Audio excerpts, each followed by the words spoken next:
Everyone else saw a billionaire, but she saw a broken man. What happened after that one hug would change his life forever. Ethan Royce was a man the world envied. A billionaire by 35, the founder of one of the most powerful tech empires on the planet. His face was on magazine covers, his words moved markets, and his signature could fund or fold companies overnight. People called him a genius, a visionary, a machine, but they didn't know him.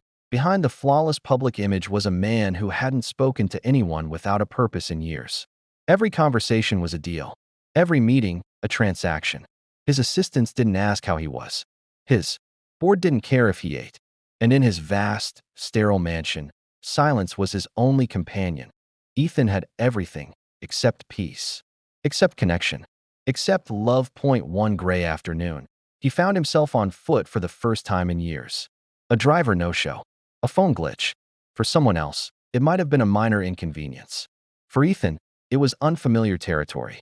He walked briskly down a street he didn't recognize, head lowered, coat collar turned up. He looked angry, intimidating, untouchable, and yet, out of nowhere, a small voice broke through. "I think you need a hug. Can I hug you?" Ethan turned, startled.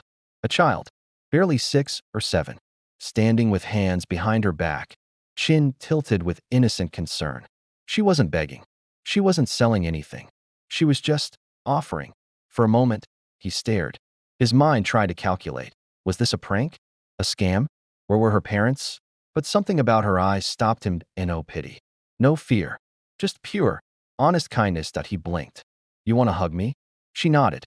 "You look like no one's hugged you in a really long time." He laughed. Actually laughed. A short, surprised sound he barely recognized from himself. And then he said yes. It was brief. Gentle. Her arms wrapped around his waist, his arms unsure. Then steady. That single moment, that tiny gesture, unraveled something buried deep inside him. He didn't cry. But he felt something stir, something heavy that had been locked away for too long. "What's your name?" he asked. "Hope," she said, grinning. "My grandma says I give the best hugs." He looked over. An elderly woman, watching them. From a bench, nodded slowly. Her clothes were worn. Her face tired. Ethan understood then. They were living rough. Forgotten by a world that praised people like him. He gave them his coat, his card, and quietly said, "Wait here." That night, Hope and her grandmother slept in a warm bed for the first time in weeks. The next morning, they had food, medical care, a safe place to stay. Ethan didn't do it for publicity. No one even knew. But something in him had shifted. He started visiting them. At first it was simple, checking in, asking what they needed. But over time, it became something more. He listened. He laughed. He played board games. He let himself be seen. And they never asked him for anything. Months later, he launched a foundation in Hope's name, dedicated to helping families like hers, quietly, effectively, without media attention. Ethan Royce was still rich, still powerful. But now, he was also human. Years passed. Hope grew. She kept hugging him, just like that first day.